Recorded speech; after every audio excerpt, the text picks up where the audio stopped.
Hey, is this thing on? Can you hear me?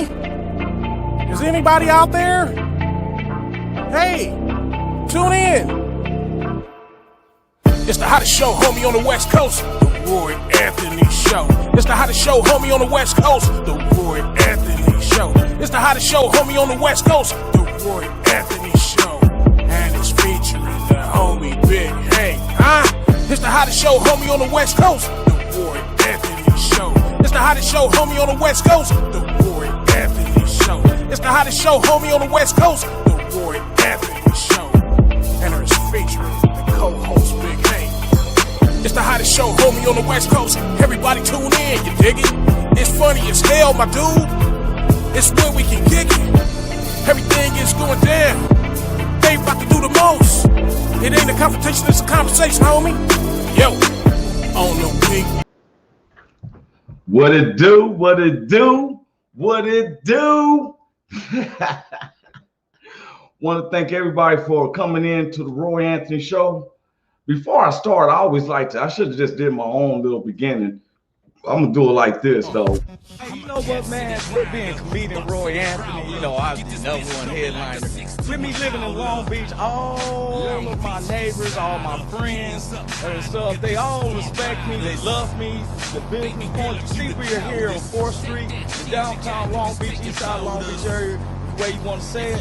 And I just always feel free and stuff, like how different people love me, loves to talk about me, loves how Roy Anthony is and stuff. So won't y'all come with me? My neighbors love me, man. All the business owners is like, what's up, Angel? Fuck you, man. You're in your bullshit again. Bullshit again. See you here again. Hey, man. Good. Matter of fact, I see one of my good neighbors now. There, Mr. Tommy. Fuck you, nigga. Fucking with a motherfucker early in the morning, ain't had no pussy. Oh!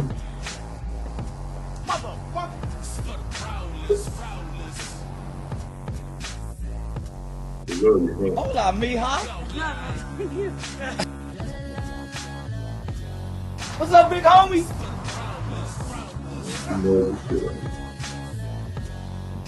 What's up? That's my man Noodles. What's up, Noodles? Fuck you, Roy Anthony, man. Get out of here, man.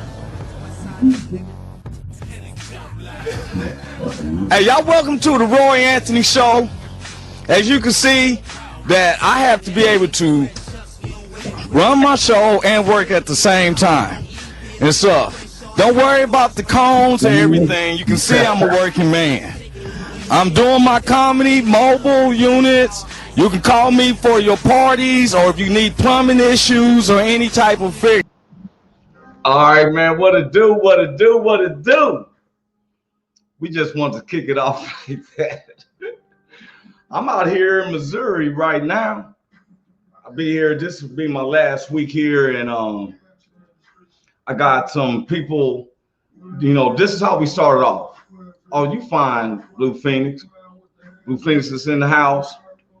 We know that this is the start of most people's weekends. You know, and just grateful for being in. We have a very good guest in today, fellas.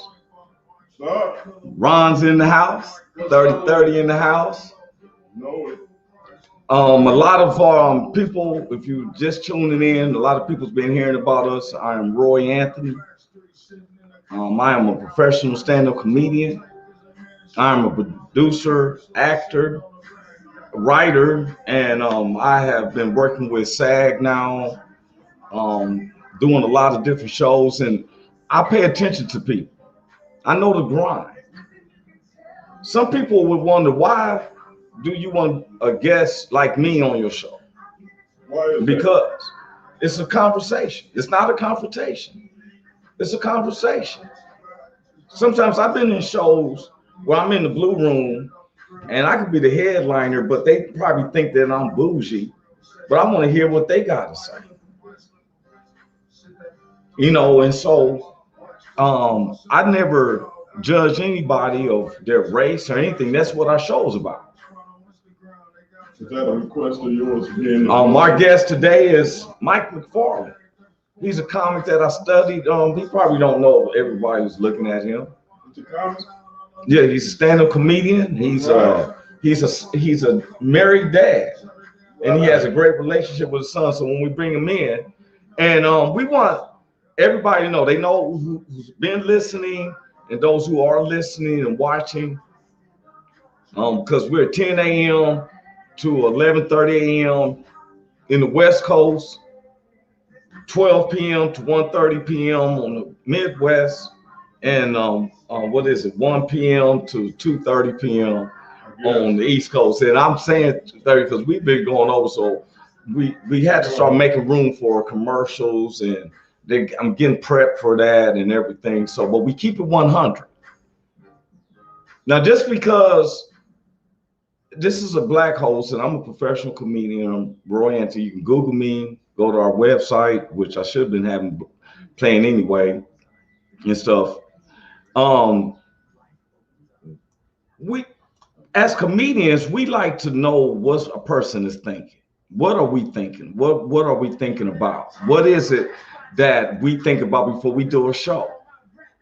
We look at different situations that we go through on a daily basis. Let me put this on and let them show. This is the Roy Anthony Show. So I'm Roy Anthony.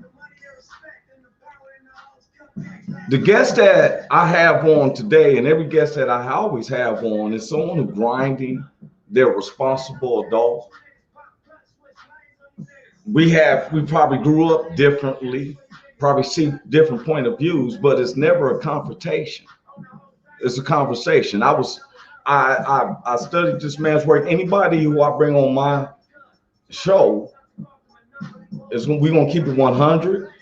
I'm hoping I can talk with every type of person, because I think that's what's lacking is a conversation. We talk at each other. We want to say things to each other.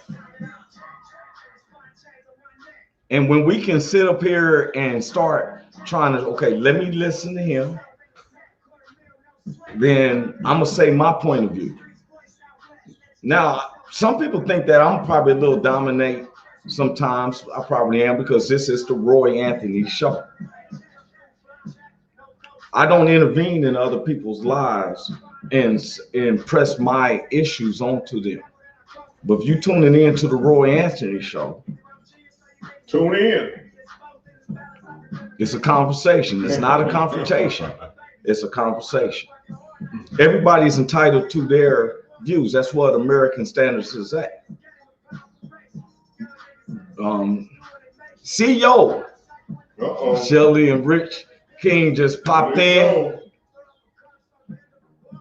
We also want people to understand that, okay, this platform is based upon the Woe Entertainment. Don't just look at, if you are watching it through the Roy Anthony Show or his page on Facebook or YouTube, it's not based on me.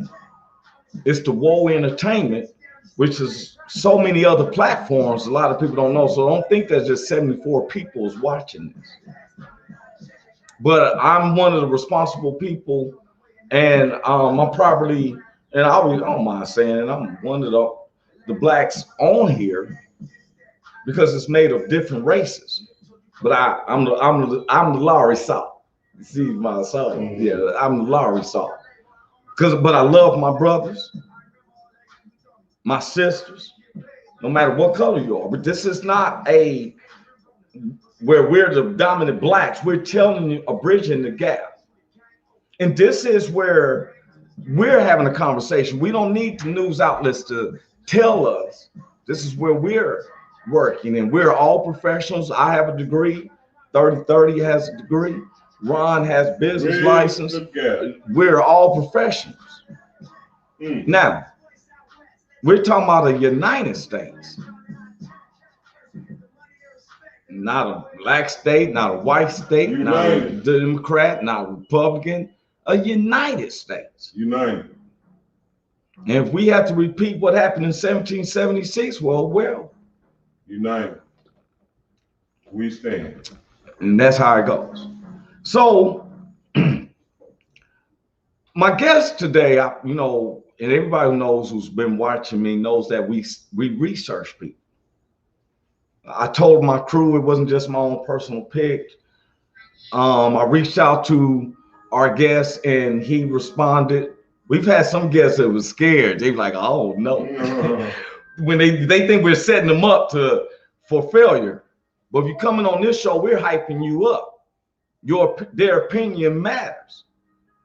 We know them as an entertainer, but we also want to know them as what type of pattern of way do they think, so that when you see them live, you know their point of view.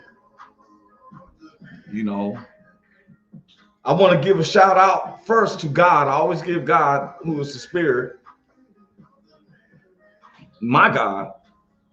This is not a religious show. It's just that my beliefs is I believe in the spiritual God that gave me salvation through his son. Now, Hallelujah.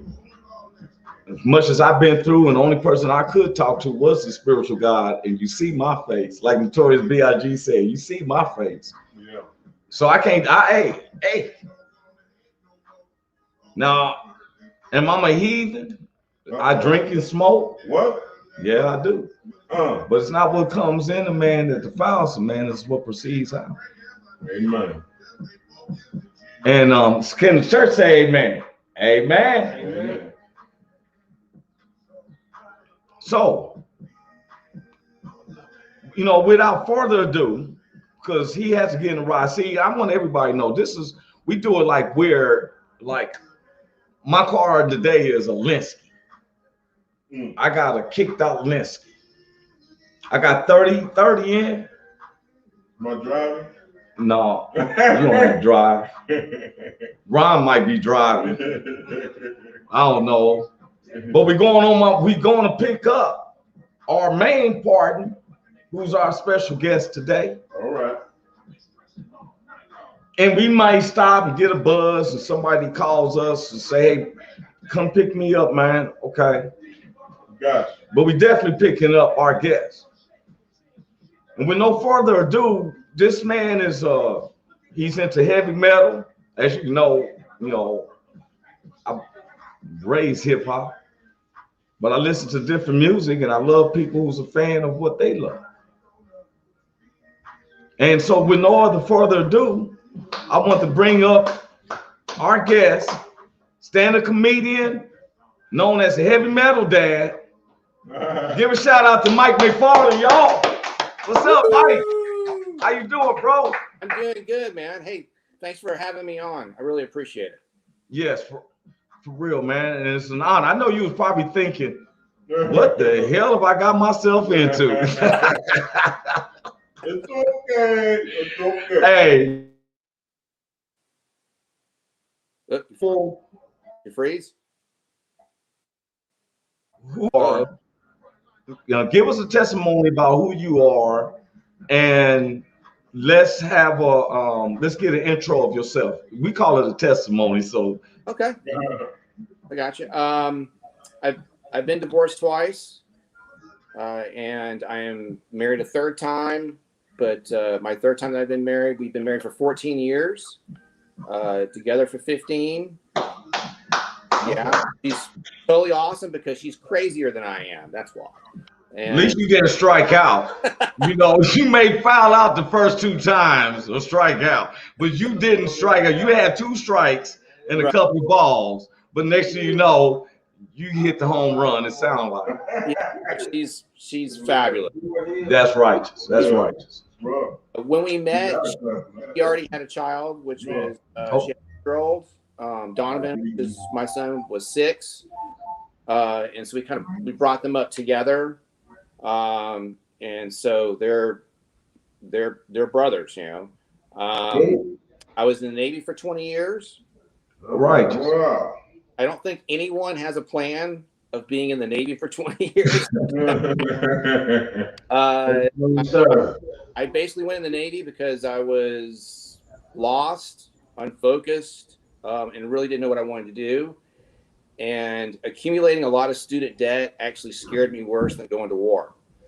So, I figured if you go to war, someone can teach you how to survive, but does anyone really teach you how to decrease student debt? I don't. That's real. Hey, before I continue, I missed this. I want to say we are under the Woe Entertainment. I think I explained it to you. Mm-hmm. The Woe Entertainment platform is based upon a platform to help our veterans that comes back, and some has psychological situations going on, and we have a lot of veterans that commit suicide, and which we don't want that to happen. You know, we don't want nobody to commit suicide. You know, and the GI, I guess their retirement or leaving the military doesn't help with a lot of, especially mental, with doctors, psychiatrists, and stuff like that. So the Woe Entertainment is a platform made up of military veterans. The head producer and creator, Richie King, aka Redneck Pimp.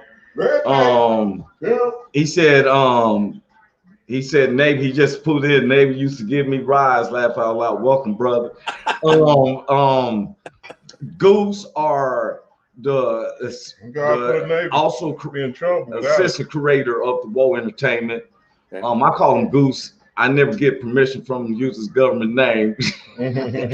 And then our associate producer, she's in the back room. She's always making sure everything runs well. Blue Phoenix, who was also a veteran.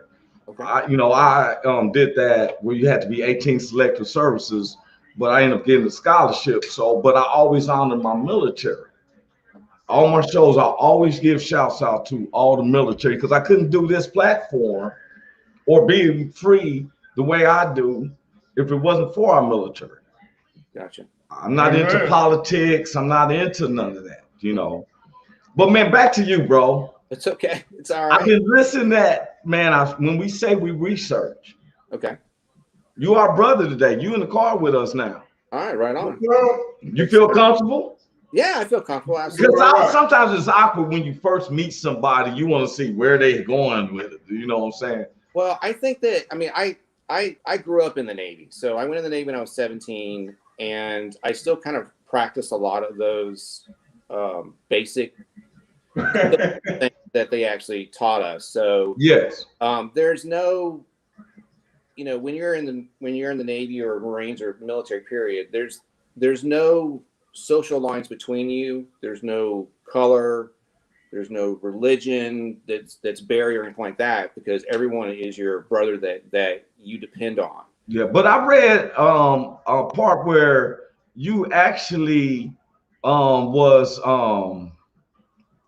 raised as a kid. You was raised in a military family, so you was traveling a lot.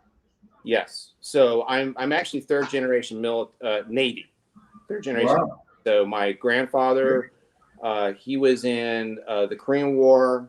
My father was in for 29 years. He's a LDO, limited duty officer, or what they call in the Navy a Mustang. Oh, okay. Okay, and he was in the Persian Gulf conflict.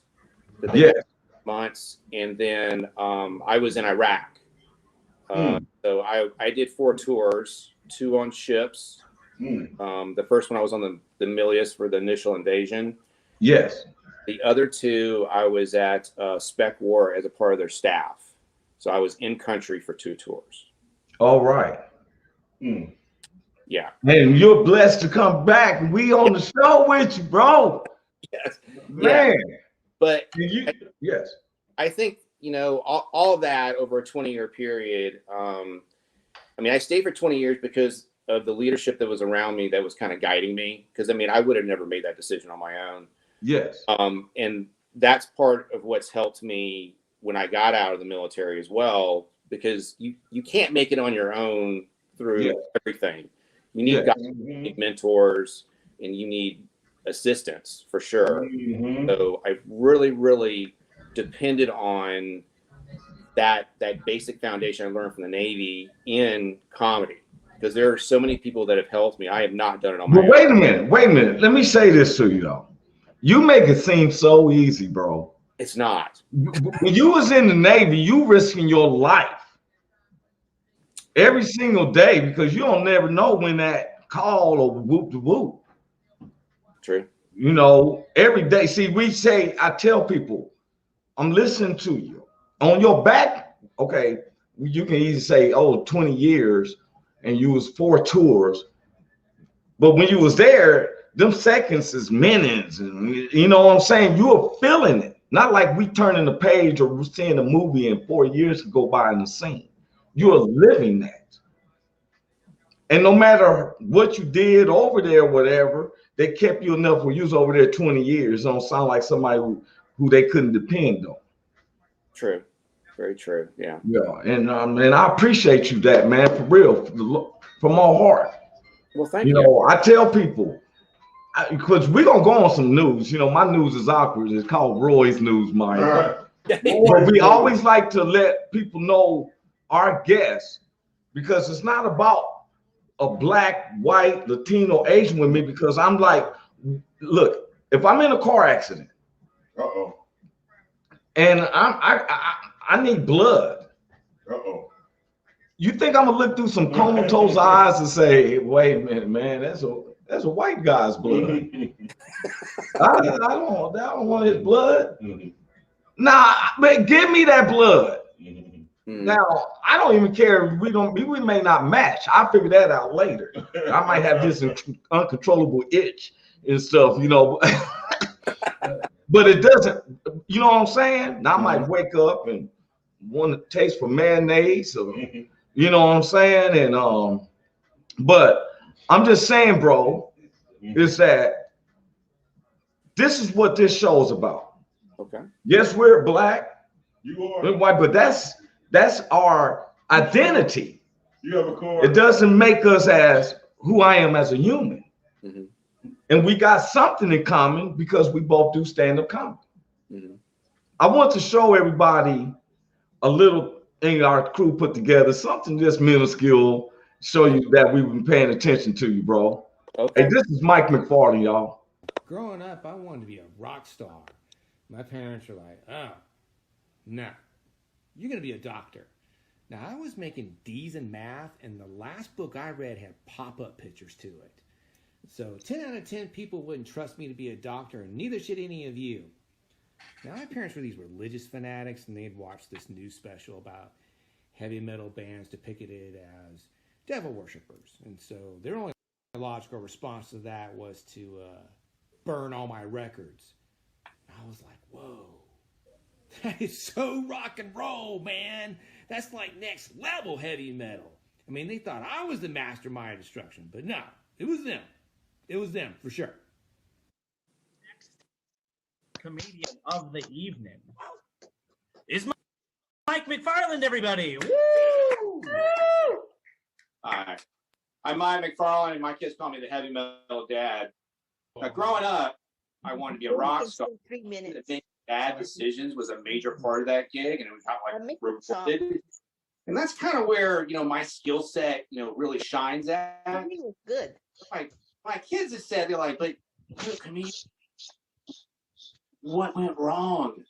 And I said, well, my parents, they had these aspirations of me becoming a doctor. But when, you know, your high school summer reading list is one fish, two fish, red fish, blue fish, pork, here's a who, and green eggs and ham. The only way that I was getting into med school was being rolled in it as a cadaver. Now, at age 17, I joined the Navy because that's where you learn how to party. And my greatest accomplishment when I was in the Navy was when I partied in Thailand for 5 days. And then on the 5th day, I wake up on the beach in the morning, and I didn't have a shirt, pants, shoes, or any dignity. I think, what am I talking about? I never had any dignity. So I just got up and I started walking back to the hotel. I mean, no clothes on whatsoever, and nobody stopped me either. And most, you know, all my friends were like, dude, that's the walk of shame, man. I was like, no, that's the walk of fame for me, man, because nothing says rock star status like partying naked. Now, if Dr. Seuss was there, I would have told him, I cannot wear a shirt. I'm an extrovert. That's how I flirt. I cannot wear pants. Not a chance, not even for a dance. I cannot and will not carry my wallet, not even in my whatchamacallit. Hey man, that's Mike McFarland, man. Let's give him a round of applause, man. Good job, bro. Hey man, I had to do, man. Look, I lie you not. I always study. People always think they'd be like, Roy, you be just talk to anybody. You know, I really pay attention to all the comics.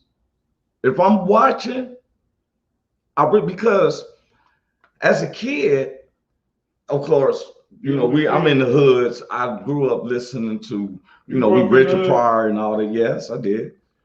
But I also got a kick out of Benny Hill. Bob Newhart would kill me.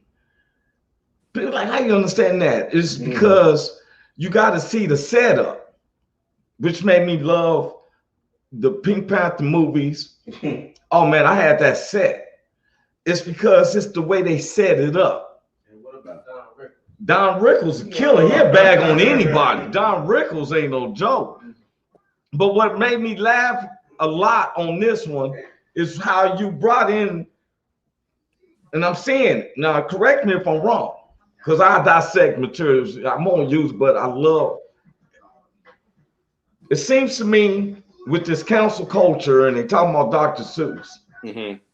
So you brought up the story, and then you look at how you served in the military, woke up naked, you was partying like a mug. We gonna get to that one. You didn't get past me, Mike. And you walk like, oh well, you like George Jefferson on the Jeffersons. You was walking your butt naked. Mike, hey, you walk, you say it ain't the walk of shame, this is walk of fame. Is that what you said? I said. And then you brought Dr. Seuss in it. What's that last part you said? That's the one that had me cracking up. Oh, I cannot, will not carry my wallet, not even in my whatchamacallit.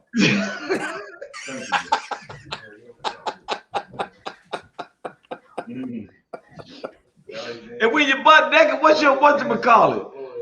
You That's your ass. That's your ass.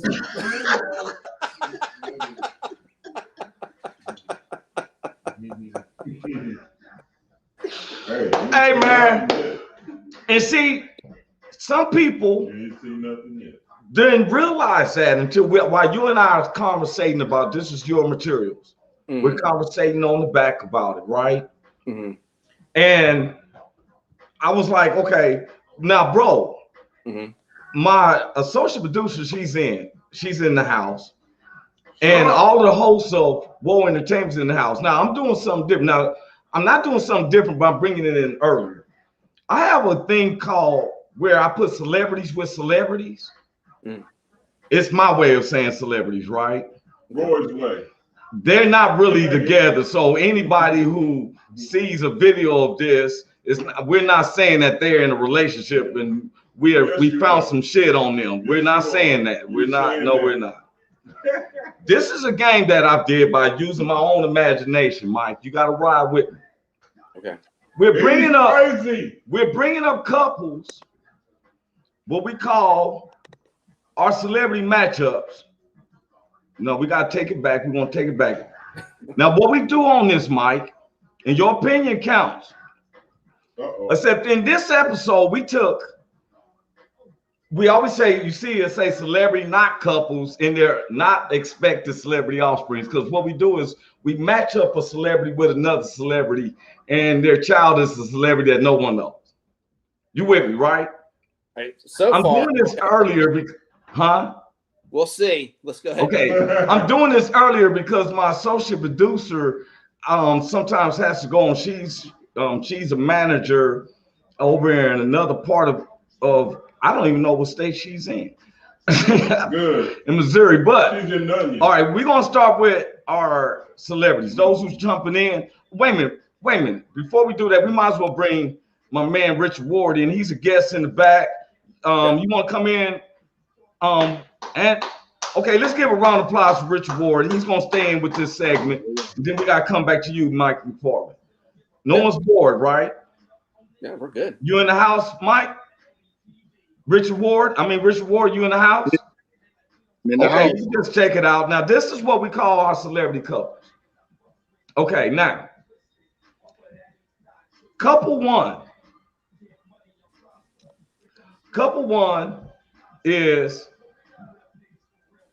this is Martha Stewart. Martha Stewart. You know, Martha Stewart gangster with it. They say either you forfeit that $40 million or you go do 6 months in jail. She said, give it to me, baby. Give it to me, baby. Cleaning toilet bowls with, hey, came out, hey, she got all that money and went straight to see NBC Studios, right? So I said, what if we took Martha Stewart and put her with our head producer? I'm putting her with Redneck Pimp, Richard King. Redneck Pimp. Oh man, he's a stand-up comedian. Richard King, head producer of the Woe Entertainment. Nothing against his natural wife. She know I. Oh man, he probably don't need. Now, who do y'all think their baby's gonna be? Who you think the baby's going to be, Mike? Roy Anthony. As far as a name you're talking about? Yeah. Oh, I guess you couldn't show up. You probably wouldn't know. It's just any celebrity who you think. It's who you think, Richard. It could be anybody. The offspring would be. I don't have no clue. The offspring would be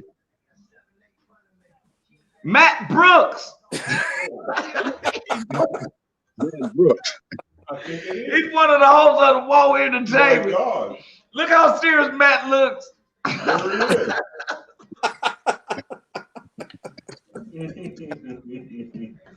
With some parents like Redneck Pimp and Martha Stewart. Oh man, he cooked too. No, that Matt Brooks is in the house. He gonna be like, oh my God, I've got to. All right, here's couple two. Sure can't go. This is our social producer. This Blue Phoenix. When she gotta come and look, she like, oh my God. I got celebrities with celebrities. Not taking it from their celebrities, because I took this picture and she knows her husband's like, hey, I don't know if I like that or not. Because guess who her husband's gonna be? If she was up, guess who her celebrity match is gonna be? Check this out. Antonio Banderas. Look how she looks up to him. I got her where they look it up and look at. She's like, "Oh, I love you." Antonio, oh, I love you. Her husband's gonna strangle me when they ever see me. He gonna be like, okay, wait a minute. Let's see what their baby's gonna be. Let's see what their baby's gonna be. Oh my God, Ethan, our daily. He gets the looks from Antonio, but his chemistry and know how to work electronics. He's another social producer for Woe Entertainment. He gets his Blue Pete is in the house. I caught her all the way off guard.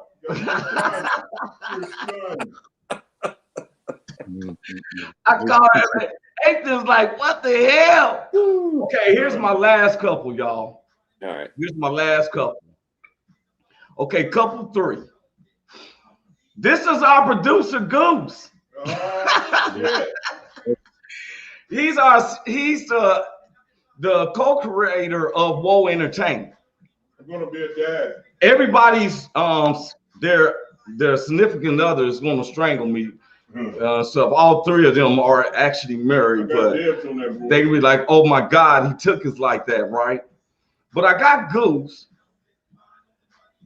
and I got Goose with, it's gonna trip everybody out, Candy Barris. From the singing group Escape. And she's in Real Housewives of Atlanta. So I was like, you know what? Here's Goose. and Candace Bears. You can see it working. And I said, man, if they did have a baby, who you think their baby would be? Tapu said Patrick Mahomes. Rockbox said, wait, I got somebody said Cheeks. Somebody said Patrick Mahomes. Somebody said Lenny Kravitz. Patrick Dempsey. Hey man, and I gotta check because that's why I just want to say this before I show Goose and Candy's child that when I picked Antonio Banderas for Blue Phoenix, I looked at her husband and I said, man, he looks like Antonio Banderas. That's what made me pick Antonio Banderas. I felt like he had a guitar case. It was like, yeah, it's my leader. Okay, so who's their child? Goose and Candy Bears, Real Housewives of Atlanta. Their offspring will be. Oh my God. No, oh my God. Oh man, we had to remove Tapu. Tapu was on there calling every. He was calling out Patrick Mahomes, and he didn't know it was him. Oh man. Okay. Hey, we're gonna bring you back. Rich, if you don't mind staying, Mike, this is still about you. I want to come back to you. Hey, Richard, we're gonna bring you back on when we bring the news on, but I want to go back into a quick conversation. Look, Tafu called me an asshole. You see, you should be honored that Goose and Candy Bears is your parents. You know, they taught you better than to come on my podcast and say, how dare you? Okay, oh, wait a minute. Somebody said that Tafu looked like Urkel.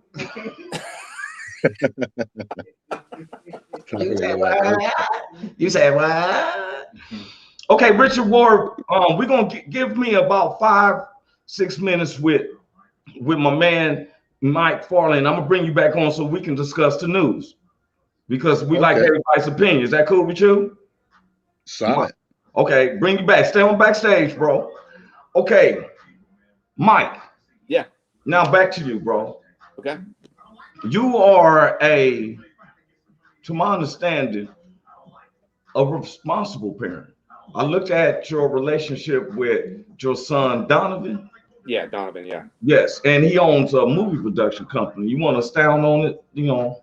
Yes. So he loves horror movies. He really likes all the makeup and the cinematography that goes into it. Yes. Story as well. So he and his friends decided to establish a little film company called Scream Screen Studios. Okay. And they made their own little short film, which is kind of like a student film to go through the process just to see what it's like to make a movie. Yes. It did really well. And then he did get a little frustrated about it not getting a lot of views. Yes. And so I told him, because my degree is in advertising, and I said, well, let's bring attention to it. Let's start asking. We'll do like 30-second to 1 minute little clips. I'll ask you a few questions, and then you give me some insight on the film. Yes. Doing that, and he really liked it, and then he started getting more views on the film. And so now he's actually going to school for it. Okay. Yeah. And what's the name of their company that they started?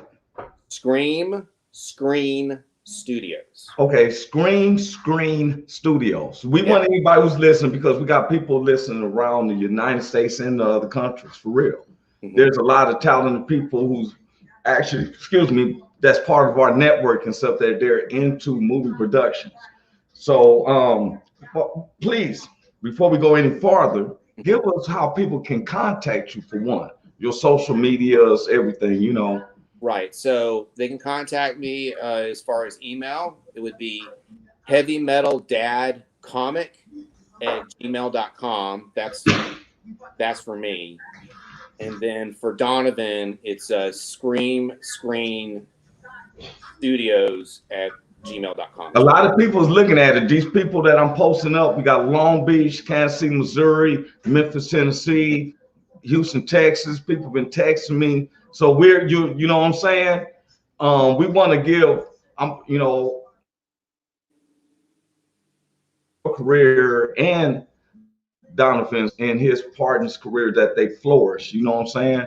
Horror movies and stuff. I wouldn't mind playing a horror movie. I just don't want to be in a video game like Blue Phoenix. If they let me go, let it be realistic.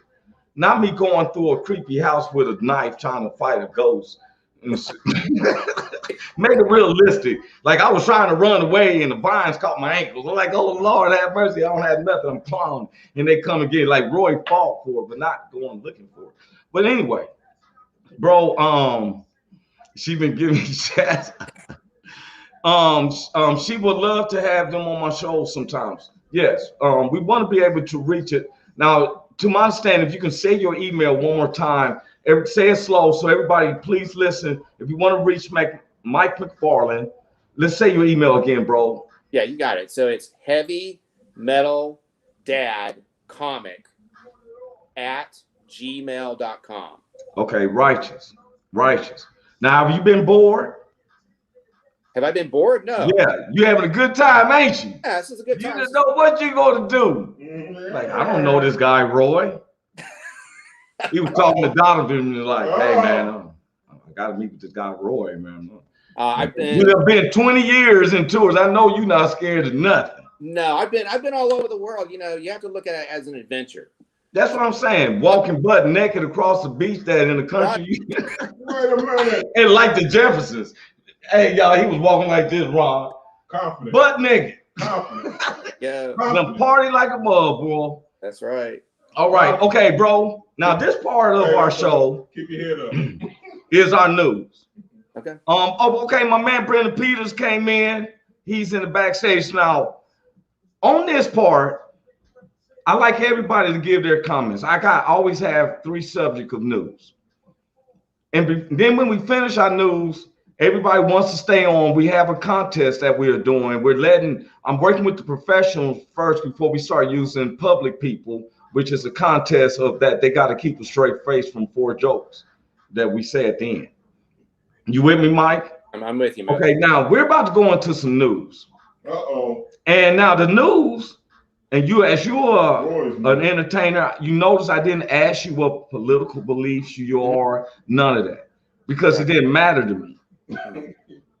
You served our nation. You came in, want to kick it with me. That makes you a brother. Yeah. And one of the things that one of the things I do have to put up is that I've told everybody before that this is Woe Entertainment is a platform that's based on a lot of our veterans comes back to America and they have mental situations. Mm-hmm. Yeah. And the government does not pay for psychiatrists and stuff like that. Mm. And sometimes some people are not fortunate enough, like yourself, Mike, who made a career, a loving dad, you know, Lord knows what your first 2 wives got to think of you, but we know that you figured it out, you know. We're not going to ask them what they think about Mike. But this is a part where we as Americans, not no political part, we got to bring up some of the stuff, the news. Okay. Uh-oh. Roy's news. It's called my news. You don't have to agree. Don't feel that you can't counter with me. Don't go off of this platform and say, oh, I should have said this, but I didn't want to hurt nobody's feelings. We need you to be honest. Okay. You representing some white folks we don't know. I don't know too many white folks in Van Nuys, you know. I know a lot. There's not too many here. So you with me? Pass me the French fries. You in the back seat, go and give me the French fries. You rolling with me, right? Yeah. Okay, bro. Okay, now we got 2 guests that's coming in with us. We all gonna go on the news. We met Richard Ward. Richard Ward's coming in. What city you coming in from, Richard Ward? From Los Angeles, California. Okay, so Hello. Mr. Ward is just a guest. And when I say his guest, I'm not saying that he's belittle or anything like that. He is an honored guest, and for him to come on is an honor. If you look like you need your glasses, Mr. Ward, you looking up. I'm just telling you where you were looking. Okay. Okay. I just gotta mess with you, bro. You gotta laugh because some of the we're going to is gonna be deep. Now I'm gonna bring on another brother who's coming in from San Diego, California. Yeah. He's a co-actor with me. He's an actor 24/7, always working on shows. I want to bring, with no further ado, I want to bring in Brendan Peters from San Diego. What's up, Brendan? How y'all doing today? We're doing fine, man. How you doing now? You in San Diego today? Yeah. Okay. What's the weather like? All right, so I'm at the beach. There's no forecast for like the next 2 hours, but it'll clear up. Every day's the same down here. Okay. Now look here. Now look here, bro. All four of us. And Mike McFarland is our guest. He's gonna be one to come in. And guess what, bro? Mike, I want to tell you this. You got support from me and anybody in my crew. You let us know when's your next show.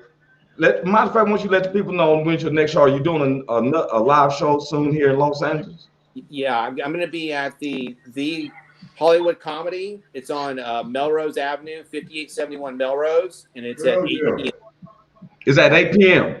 What date is that? The Hollywood Comedy, located at 5871 Melrose Avenue at 8 p.m. Tickets are going to be $15. But what's the date? Saturday, which is June 5th. Oh, June 5th. This Saturday.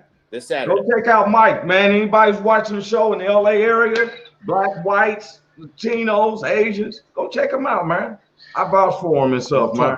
Okay, now we're going to go into some news, y'all. In the best way, now I call it Roy's news because I may have to, let's say, get an attorney. It may seem sometimes that I'm a little domineering. It is how I see it. Now, when I say it's how I see it, it's not saying that it's by my way or no way. That's not what I'm saying, y'all. I'm just saying that these are three subjects of news of today's topics that I want to focus on. We all have a point. This is where, as comedians, we all know we have some serious things that we go through in our life. Not anybody on this platform has not went through no troubleness in their life, no matter if you're an entertainer, you're a public general person, anything. Now, news to me is north, east, west, and south. It covers all bases. I have an opinion. Mike has an opinion. Richard has an opinion, and Brendan has an opinion. Now, the first subject of news I want to bring up is that sheriff acted surprised of 14 and 12-year-old shooters. Really? Yeah. I want to bring that up. Now, while I'm bringing this up, okay, let me set the story up. Here lately, just about 2 or 3 days ago, down in Florida, Volusia County, a 12-year-old and a 14-year-old. Now, me, I'm gonna be honest with everybody. When they don't describe that it's a black man or a Latino or an Asian, I already know it's white. Yes, that's true. They didn't describe them. I knew they was white. I'm just gonna be honest. They didn't say black. Now, they was in a home. The girl done been put in another home because she done set fire to the other spot. They put in another home. Because you know what would have happened. Oh, remember. Let me stay. They run away. The whole day while they run away, taxpayer monies is looking for they're looking for the kids. All day long, they're looking for them kids. I would have let them roam. when they run out of food, the Miss Milk Cramps make them come back to where they had to be. But they send the police out looking for them. This is my state of point. I'm just setting the story up. They finally catch him.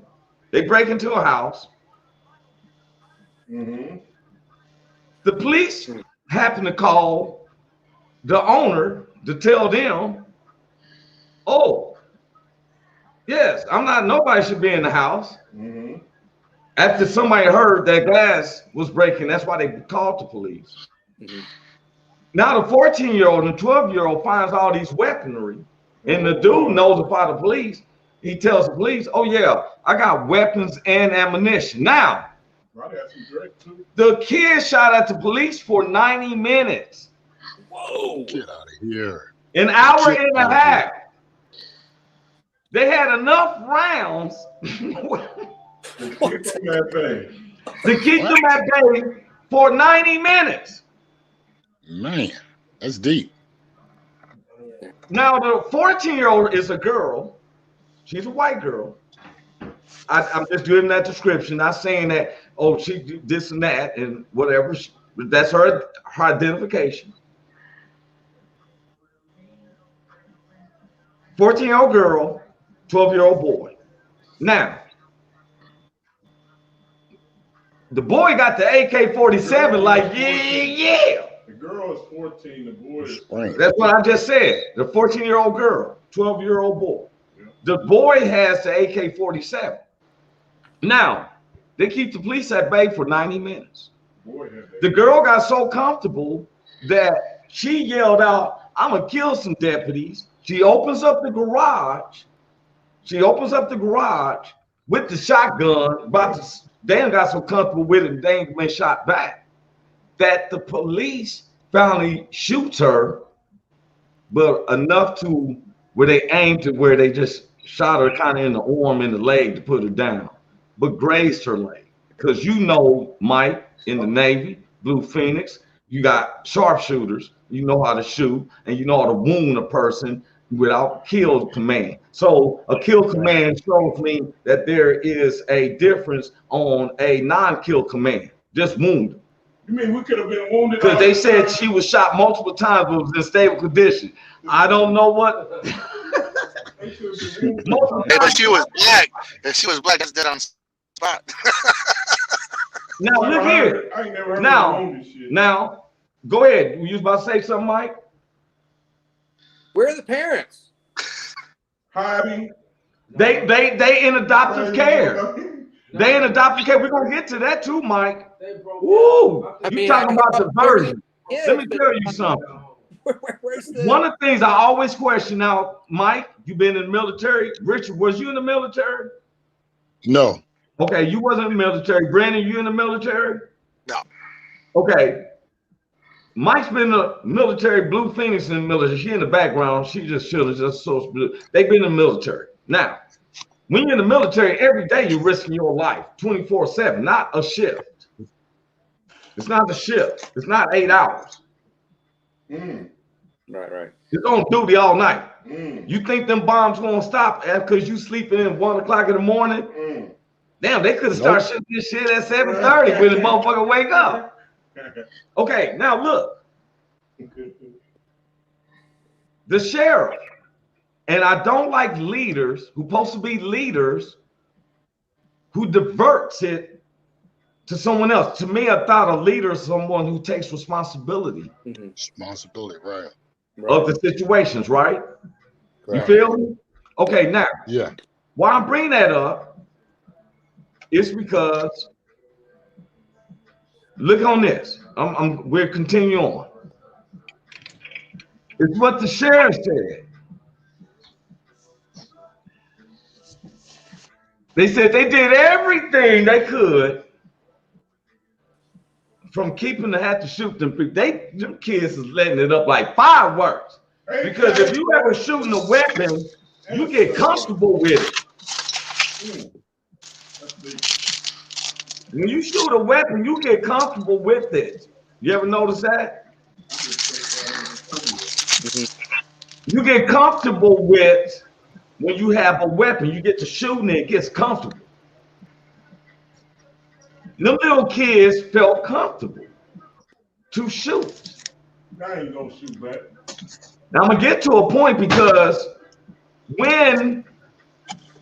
while they've been arrested, the 12-year-old was being really sought after because they said that he was he needed to have his insulin medicine. I mean, that's a 12-year-old. You got me stupid.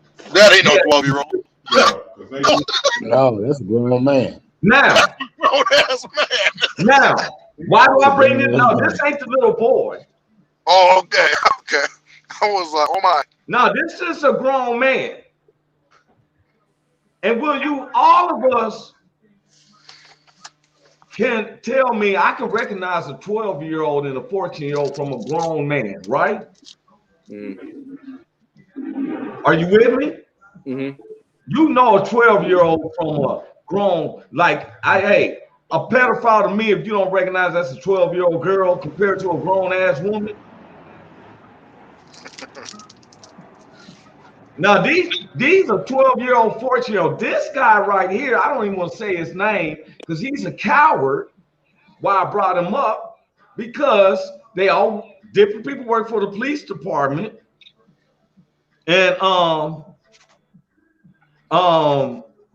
they work for the police department. All the police department plus to know how to work, because they're part of the union that covers around the United States. Do y'all agree, right? Taxpayers, we supposed to know where our money goes to.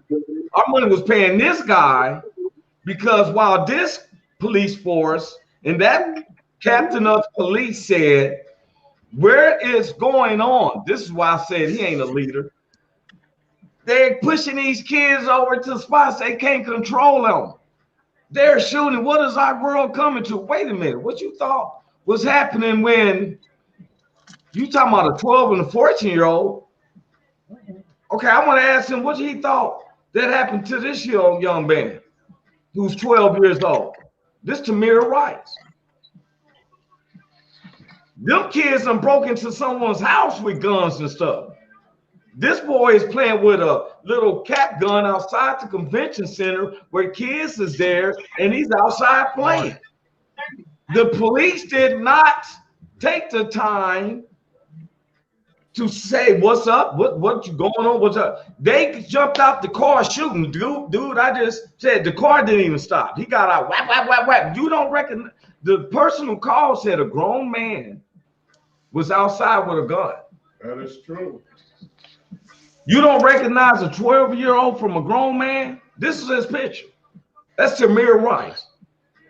And his mother, I'm not going to bring up his mother's business right now, but she's calling out the Black Lives Matter people because they getting monies and I ain't never supported Black Lives Matter. I supported the statement because my black ass does matter. Yeah. But I'm not saying nobody else don't matter. I don't want you to die, Mike. Not on my watch. Right. What's the name said, if you make this a black thing, I'll fire your ass. That's what he said to me. Why would I make it a black thing? I'm making it a thing about what is it? The truth. Reality. If this is a police force that, if you don't tell me that no judicial system has to change, we have one place that they got guns and shooting AK-47s actually at the police. And they still didn't get killed. We got one kid that is dead from playing with a cap gun outside the community center. I'm just making a comparison. Right. Because I felt that we can identify, it seemed like some police for 9 minutes identified that these were kids. That's why he said they held back fire. Or we got two different places of how they teaching the police. That's what I'm trying to ask. Is someone help me? And one is a female. You explain to me, then from fire to not, is the police force taught under different ways to police? And so should we be seeking a unified United States way of policing? Is that the question? Yeah, I'm asking that.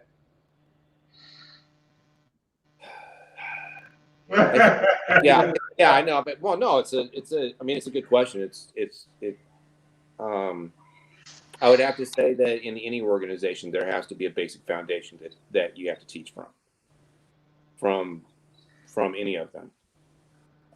But I do want to make a comment about the 12-year-old and the 14-year-old real quick. Yeah. If they're shooting that kind of a complicated weaponry, it wasn't their first time shooting a weapon. Been shooting a long time. Yeah, they've been shooting a long time. I mean, for a 12-year-old or a 14-year-old to be able even to load a weapon like that, because I'm assuming they weren't even loaded. And you was, Mike, you 20-year veteran, right? Yeah. Not anybody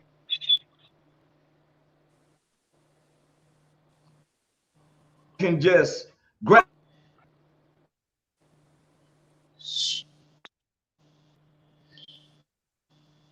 Got stuck for a second. I don't know what was going on. Everything stopped for a second.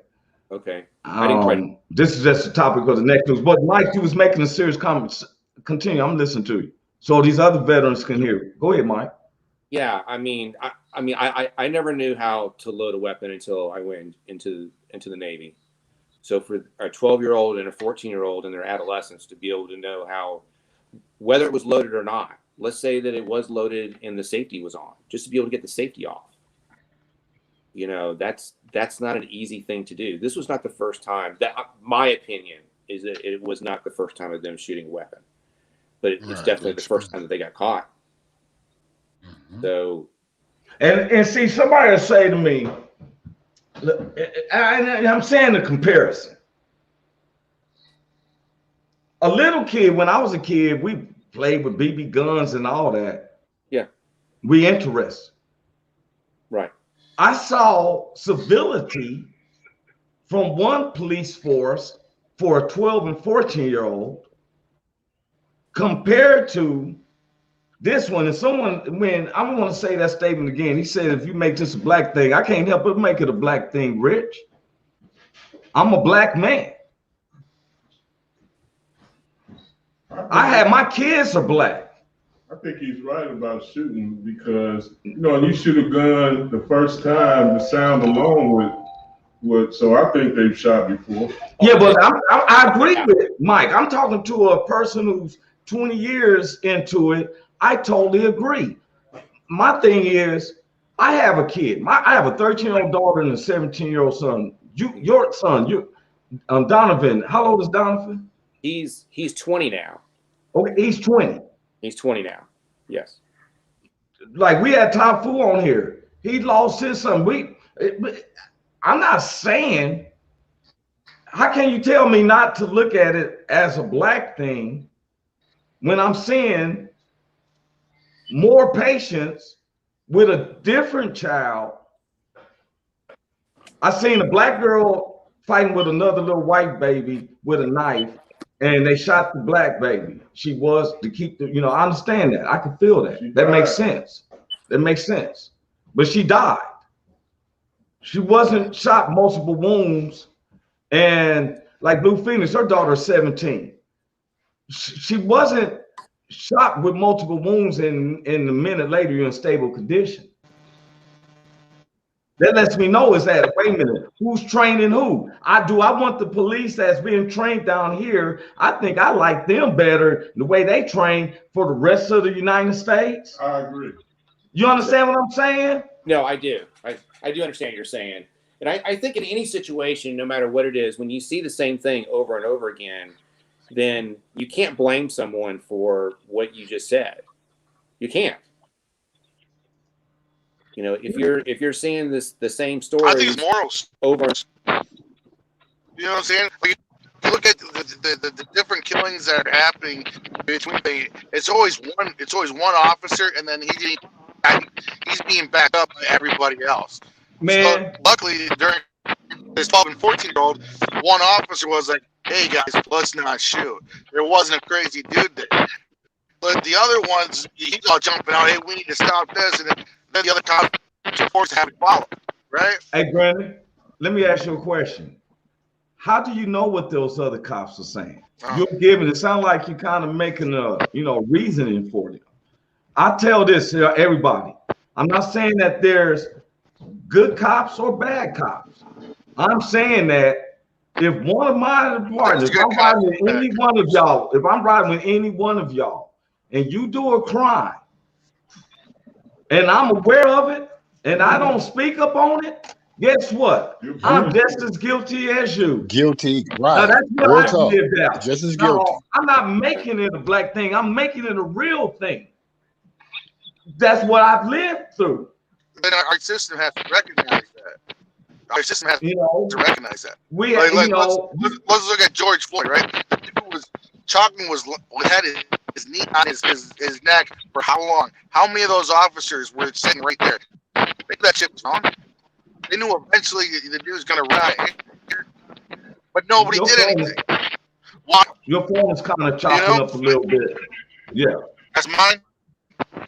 Yeah, you the only one who sounds like that. Like you got your phone needs a cough lozenge or something. And I'm listening to because we don't want to make it. I'm trying to get an understanding. I don't want to keep hearing about murder, and we don't have no type of understanding. Do we need to defund the police? I would say no. I have reasons. No. I've seen it. I was living in Denver, y'all. I lived there for 6 months. And I would go to the park. And there was this black dude who'd be drinking all the time. And every day he'd be, before I heard NWA, he'd be singing, F the police, F the police. That's all he'd yell. One Friday afternoon, I got off work early and 2 guys was robbing him, having him against the fence, taking all this stuff out of his pockets. All I heard that same dude screaming was, police, police. He was screaming. He reversed that. That's true. A lot of people is in fault where we got relationships. They having an argument. The woman ordered, they call the police. Police get called, neighbors killed. They argue. Woo, woo, woo, woo, woo. I always said, why do we send police who probably some of them ain't getting none to take on this type of call that a relationship is having an argument? If a person's jumping off a building, you get a person who can be a psychologist and negotiator, right? Just like a person who got hostages, you don't let the police do it. You send somebody who has a psychological degree. You gotta send them both. Because if attorneys take 8 years to learn the law, how is it that police can take 4 to 6 months given a gun and a badge to uphold the same laws? Something's not equating. You got to have somebody who has an even kill, not the person who's ready to kill. You need them too. I need this guy who was the captain of the police down here with these 12-year-old, 14-year-old. Yeah. Because he rationalized. Yep. It's what I'm trying to say. The situation. It's not a race thing. It's how do you rationalize? No, I'm just talking about the person in control. The man said he let them shoot it out, and then he said, go on and wound her a little bit. Get this over with. I think that's the key word there, Roy, is rationalize versus being reactionary. Thanks. Moses Rogers in here. He said, talk, Roy. Real talk, real. Roy, talk about the dude in jail. That's cool. That's good kill. He's coming from, I think, if I'm not mistaken, Reno Valley, California. Different people. I just want to bring that up, y'all. They shot King Kong with darts and let him go to sleep. You bring King Kong from an island. You didn't shoot him with guns. King Kong was fine, wrestling around with Tyrannosaurus Rexes and all that shit. Greed, say, let's bring King Kong to New York. Making some money. Thinking that I can control him because we gassed him enough to get him across this ocean to bring him here. But when you mad and stuff, your adrenaline makes you more stronger than you naturally was. Now you're ready to kill him. Okay, let me go on to this next one. This next segment is called Remember Shrimp Fried Rice and Kung Fu Theater. Ooh, they gonna really be mad then if they talking about a black thing, because I'm trying to figure out myself. You know, I think all people is given rights. We should all be given rights equal. Yes. House passes bill to curb hate crimes against Asian Americans, sends it to Biden, which he has signed since this was put out. Not saying that's bad. I'm not hating on them. I'm not hating on them at all. From most of my white Americans and my neighbors who's looking on, it seems to be something that's really cool. But if you talk to us blacks who lives in the urban areas like y'all, everybody else who we work real hard to make a living, and you know how that goes and stuff, you know, and we're making a life and stuff. So sometimes we have little markets in our neighborhoods. So we get some eggs and bread and once in a while some beer and stuff. Guess what? We go to the Asian market. Our ladies, some of the ladies want the hair and the pretty hair and the nails done and get the toes done. They go to little Asian shop. I'm not knocking nobody's game. I'm not even knocking nobody what they're doing. Nobody. My thing is that when we have our protesters, and I have to agree with somebody said that why they didn't gas us more, because we had a lot of whites. It was all of the United States that was together protesting the savagery of the police department. I'm just saying that. When I look out there and I seen people protesting, I seen all nationalities united. And they was gassing that. The insurrection, when they went past that first fence, I said they should have been gassed right there, but that's not my call. I stay in my lane.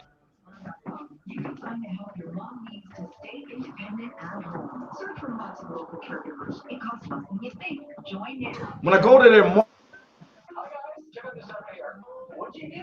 I'm sorry, we had to blink out something. A lot of people are treated bad. I ain't saying that nobody should be treated bad. No one should be treated inhumane.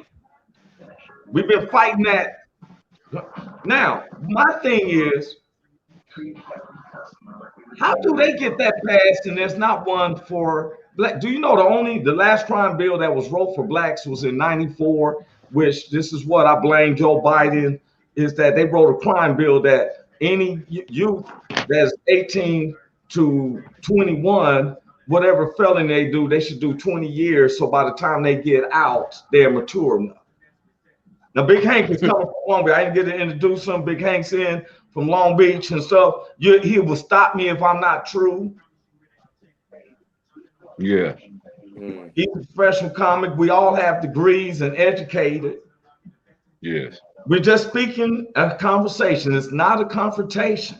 It's a confrontation when someone tells me it's not a black thing, because I can't help it because I'm 24 hours black. Yeah. It's just that I'm trying to be an ambassador where we can be together. It's not about my skin tone, but some of the majority, who 72% of this United States, make it as such. If it was up to me, it wouldn't be no thing as a color, because justice is blind. I hear a crime. You messing with little kids, I don't care if you're black or white and stuff. You deserve to get your ass whooped and put in the jail. If you're a serial killer and stuff, I ain't asking what color you are. Whoever his name is, your ass needs to get up out of here. So they passed the bill. Okay, they passed this bill, and everybody should be able to be protected. What gets me is that I had a problem because over in China, in the middle of the night, in a certain area where Africans was there, it almost caused a war. In the middle of the pandemic, wow, I I wasn't doing like some of the politicians said, Chinese flu and all that. I didn't say nothing like that. We have respect, but you kick out Africans in the middle of their night, victim.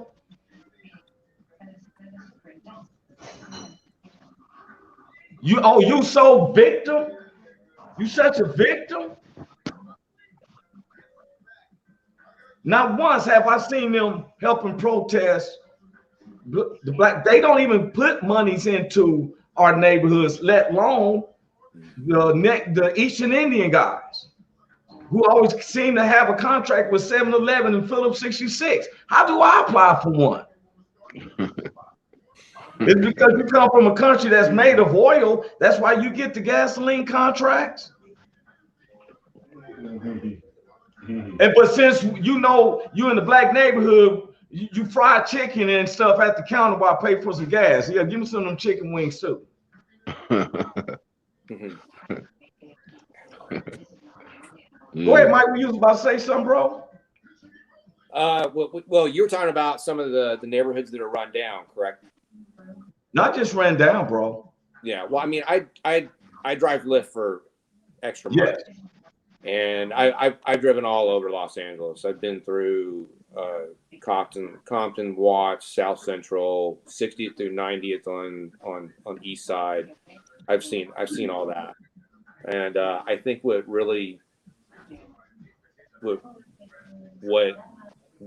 I can't really understand is that those neighborhoods really are run down. The streets are just, I mean, they're just pothole driven. I mean, potholes everywhere, but yet I drove over in West LA, smooth as glass. And we all taxpayers. Yes. Yeah. Every single one of us is taxpayers. Yeah. Oh, Brendan's back in. Brendan, we had lost Brendan for a minute. Yeah. We're all taxpayers. We're not talking about a revolt. Right. But people are so sensitive. Sometimes I'm shocked by not military people. We're not saying that don't let me run the U.S. I tell them that it's not my responsibility. I'm an ambassador and a good speech taker.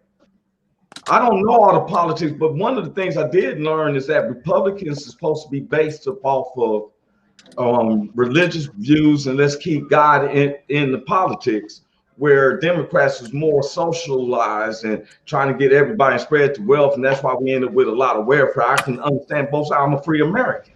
I'm not Democrat or Republican. I can be swayed. Somebody teased me about being a Biden follower. I'm not a Biden follower. I picked the lesser of the two evils. Right. Yeah. Yep. I'd rather go for it. It came down to me for being in the United States. And if I have to be an ambassador and you don't want to hear because your ears are sensitive, because I'm not telling you to feel sorry for me because I'm black. I'm trying to get a common ground to say where we don't have to go through this. I am you think we ain't been tired? You know, we thank God for cell phones because police been killing us way before cell phones. It just brings in more attention. Right. Yeah. I'm just being honest. Now I want to bring, because you face more hard stuff than this. Am I correct, Mike? Yeah. Yeah. You do, especially in these third world countries. Yes. Now you go into their liquor stores, into their market. This is what we go into. In our neighborhoods, sometimes you ever tried to find a job? You remember those days when things wasn't going well for you, Mike? You ever had a day where ain't nothing? Right. You done had 2 divorces. So I know them days where you went through divorce, all the bubbles and busted. You thought it was gonna last forever and stuff. And next thing you know, you just want to get that pain away. So what you do? Go get something to drink. That's right. And what made it convenient while you're going through trying to get it convenient is that there was a store that was convenient for you, because we know we're about to make it hard that you don't have no job. Right. We're gonna give you enough monies to support you to go to this liquor store that happens to be right around your corner. Drink, gas, and chicken. But once they close the store, we never seen a block party, never seen a Miss Chu liquor store is gonna throw something to Mrs. Childs and them beauty salon, missing them nail is gonna throw some a convention thing for the kids. No, they take their money back to their neighborhoods. And you just said you rode down the streets and there's potholes and everything. You go through their streets. It's really only thing missing is that it's not painted gold. Yeah, I mean those neighborhoods are. It's really. I mean it's bad here in Van Nuys, but not as bad as like in South Central, Compton, Watts. I mean it's just there. You can't even avoid them. But did you know that the separation came? See, they have a way of doing things. The Martial Arts Society didn't have a problem with Bruce Lee teaching martial arts to the Western. They tried to say that. What it was is that Bruce Lee took in a black student. Then he took in a couple of other more. One was Louis Sender. We know him as Kareem Abdul-Jabbar. Bruce Lee taught him. He was in the movie Game of Death. That's Kareem Abdul-Jabbar, where Bruce Lee puts a footprint on his chest. A lot of people don't know is that why Bruce Lee went back over to China is to let them, his roots know I am not changed. It's just that I got a different way of thinking. The black people I love, they loyal. Well, cool. How Bruce Lee became a symbol of solidarity with the black community. He would, I mean,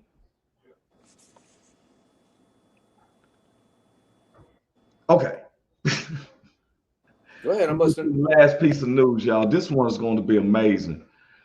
This one tripped me out, y'all. This don't care about black, white, or nothing. I call this, what is this? 21st century rabbit test, and the initials are saying shaking my damn head. I mean, I don't know what our society is going to, bro. Look at this, man. Okay, this caption says a lot of trauma. Transparents say medical system isn't set up for their pregnancy. What does that sound to you, Mike? What does this statement sound to you? Transparent. Are you talking about transgender? Yep, that's what they're saying. That's what they're saying. They don't even want you to say gender. It should be where is you're comfortable with knowing that that's who they're talking about. Okay, yeah. I'm just trying to break it down to make sure that. You're just transgender. You're right. Transgender. My question is why isn't it? Okay, I said the same thing. I saw this head note, and I said, "What the world? What is this talking about?" And I was going to go through it because I'm researching and taking news. Mm. And I really don't never talk on the gay community. I never get those letters right because I don't concentrate on it because it's none of my business. I'm not part of that community. I don't care what you do at home or what type of person you are. Mike, you, me, and Brennan, Big Hank, Rich King, everybody, we was working on assembly line. I had to make boxes. You do the glue. Brennan does something and all that. Does it matter what my preference, sex preference, religious preference, anything has to do with creating that box? No. If you have 3 wives and all that stuff, does it has anything to do with us making this box? No, it doesn't. If you whatever, it doesn't make a difference if you're black, white, Latino, Asian. Does it stop us from making this box? Nope, it does not. Okay, so what gets me the whole, I'm not saying that this dude, I don't want nobody to think I'm hypocritical, but they're making our systems and doing stuff. I thought it was far reaching when I seen us exploring Mars, because I'm trying to figure out why are we doing that. We ain't figured out the exploration of here until I saw this. This is a footnote over this subject right here. This is Caden Coleman. He just had his second baby. That's amazing. He's a dude. But that's still amazing though. Yeah, but wait a minute.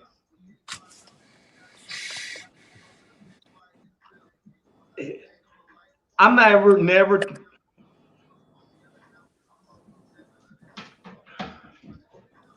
You ever remember the movie Rabbit Test?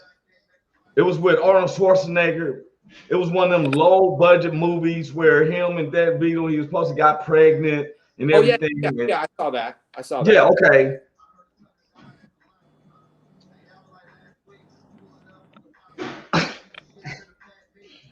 My man done had his second baby.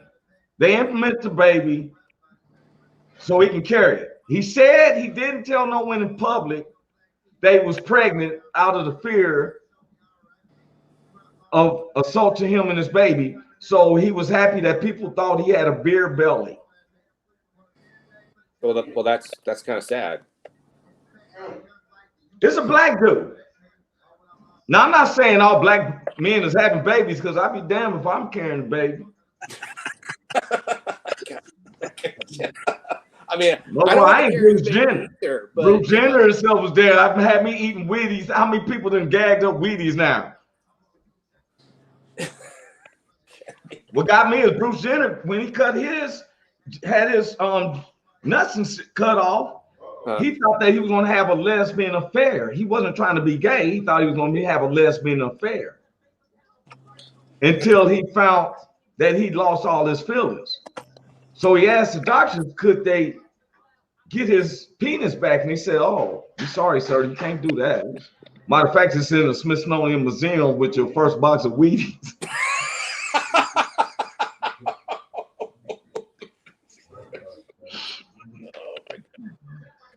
Somebody said Sean Bruce Lee for it. That's one of the reasons he started his own style called Jeet Kune Do. So that's what I'm saying. Mm-hmm. You know. Well, I don't have any problem with the guy having a baby. I don't. I have no issue. I mean, that's a okay. You know, I don't have an issue with it, and I think that if you've got medical coverage, and you're pregnant, they should cover it, man. Regardless if you're. Wait a minute. You know? Okay, he said he was pregnant. Was now his 10-month-old daughter. No one's there at the door for him. Plus, over his growing belly, it made him feel special in a way that pregnant women are sometimes treated. Now, I don't know no brother who's going to treat you tender with a big old beard like that.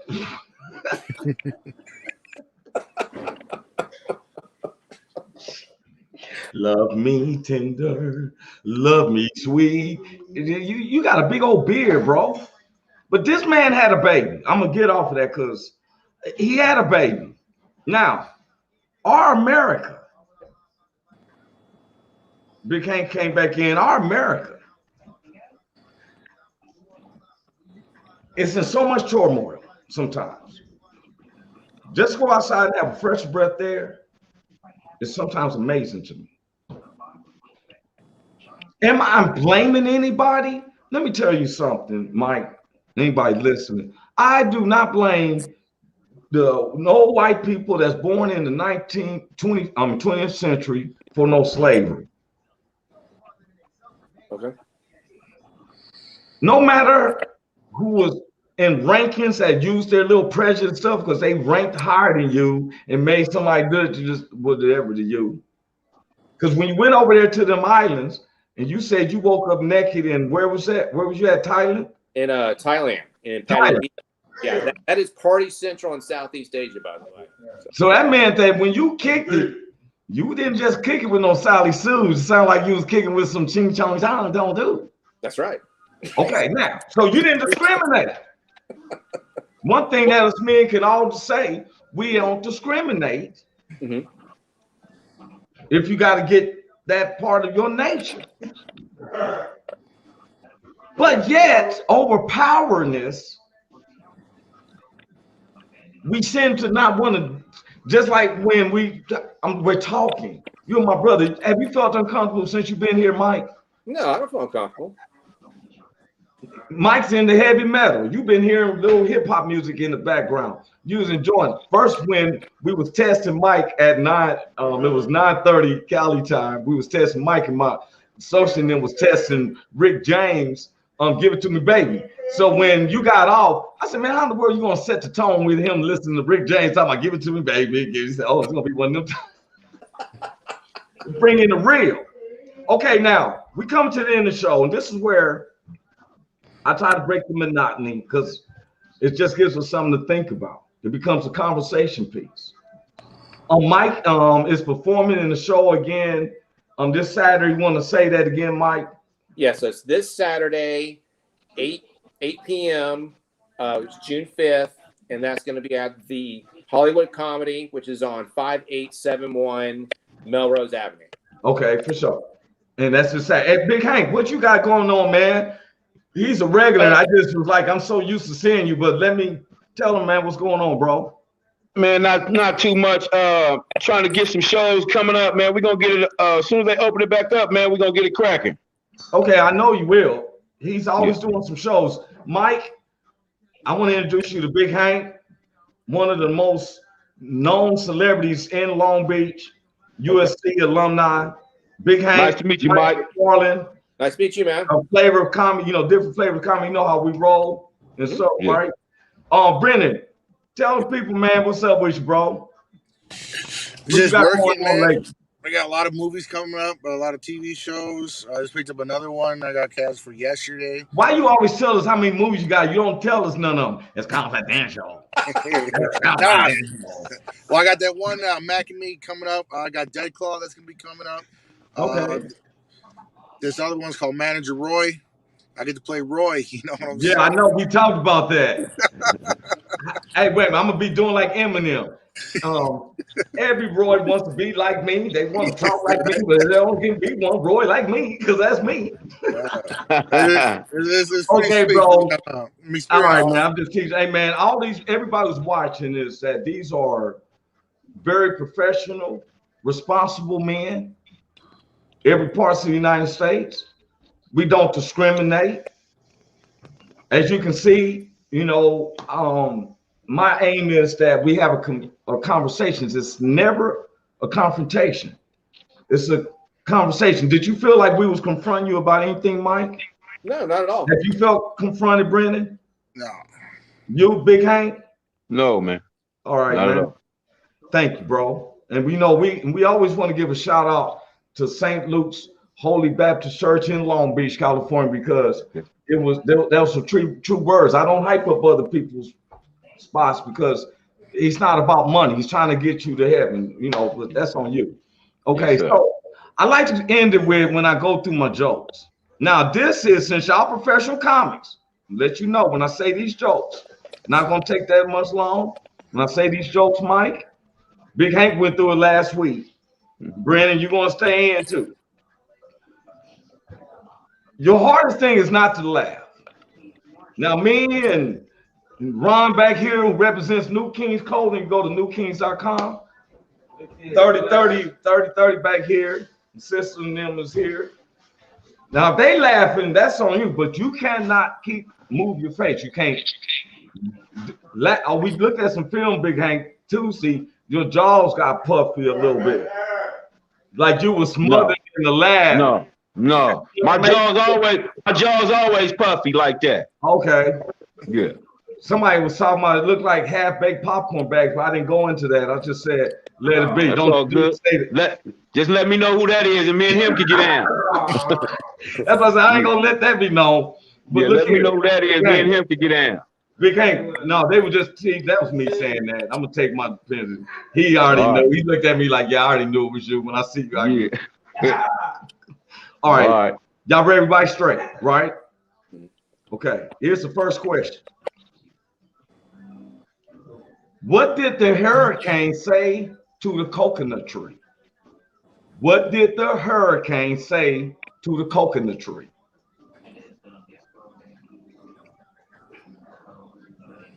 Hold on to your nuts. This ain't no ordinary blowjob.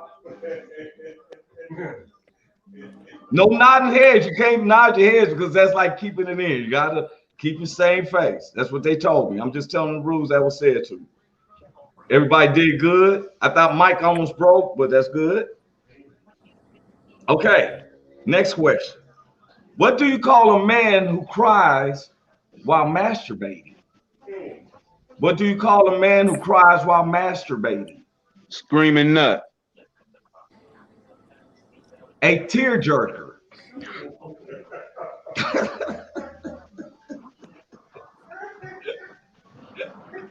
Okay, they trying to break Redneck Film's record. Okay, what did one broke hooker say to the other? What did one broke hooker say to the other? Can you lend me $10 till I'm on my back again?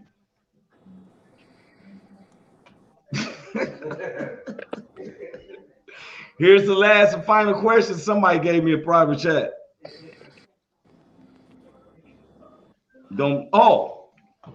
And you know what? They tried to catch me on that too. Okay, wait a minute, last question.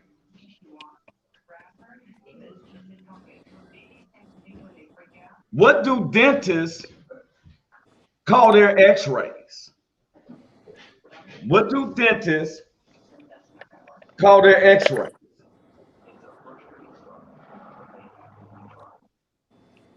Toothpicks.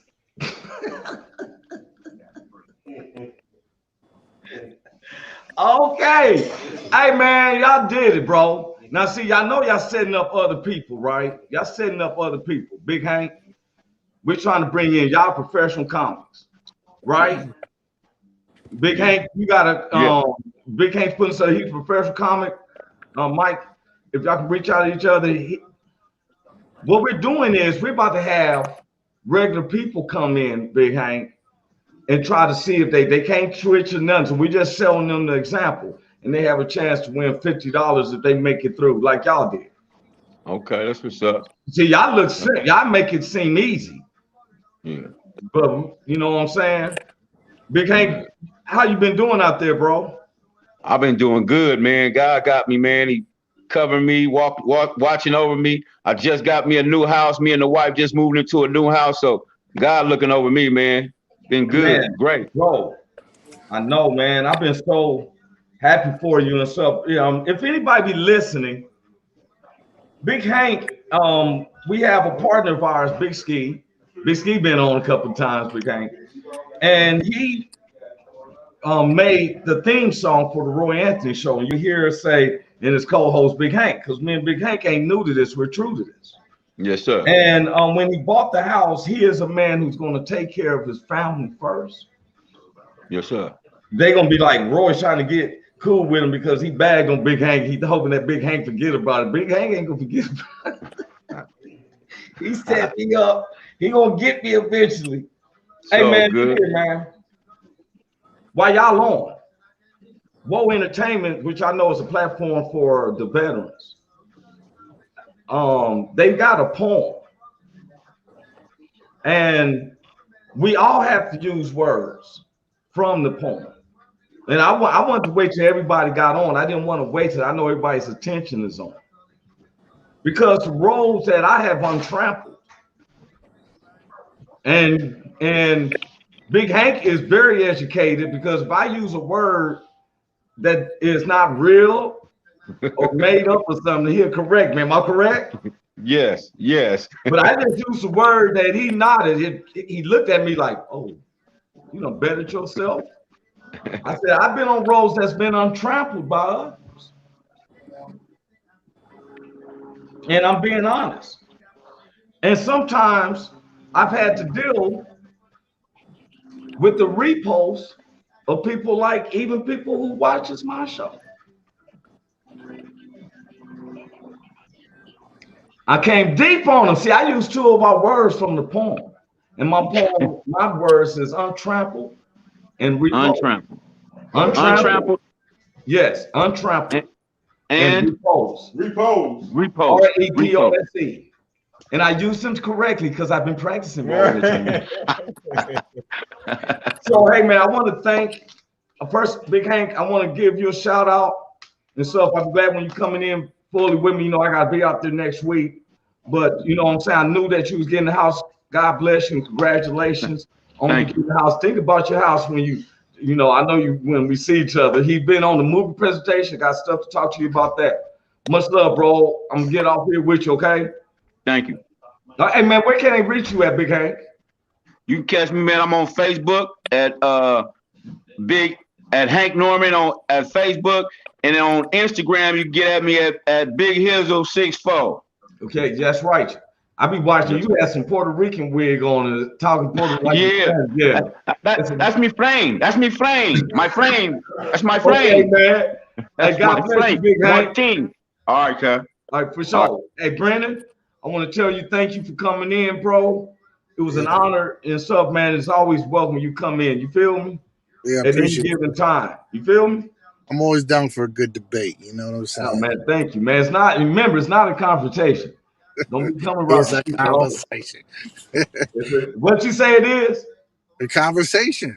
No, how you? What's the? I want to hear if the motto went through. You just said the motto. What is the motto? It is not a confrontation. It is a conversation. Thank you, bro. If I can reach you, I'm reaching somebody. There we go. If I reach you, if I reach Brandon Peters, I reach somebody. There we go. Okay. Hey, man, God bless you. I'll see you to you Tuesday, bro. All right. Mike? Yeah. McFarland. You got it. Hey, bro, you have been one of the most coolest guests who didn't know me. And you came in. We applaud you, bro. Oh, thanks, man. No, for real, man. Hey, thanks for having me. I appreciate it, man. I had a good time, and I love to hear what people have to say. I'm very open, man. It didn't waste your time, did you? No, absolutely not. That's what I want. I want you to like, oh my God, what type of show is this? I committed to do it, and now Donovan be in the background. Well, Dad, I tried to warn you, but you had a good time, bro, right? I did. I have a good time, man. I always roll into things like, let's just have a good time. Let's see where it goes and take away something positive, man. Okay, bro. I appreciate that. You'll roll with me again? Absolutely, I will. Okay, and man, we're gonna promote you out. Say it one more time. I know it sounds redundant, but say it one more time. They're gonna see the show. This is recorded, so they see it again. But will you say it one more time where you'll be performing this Saturday?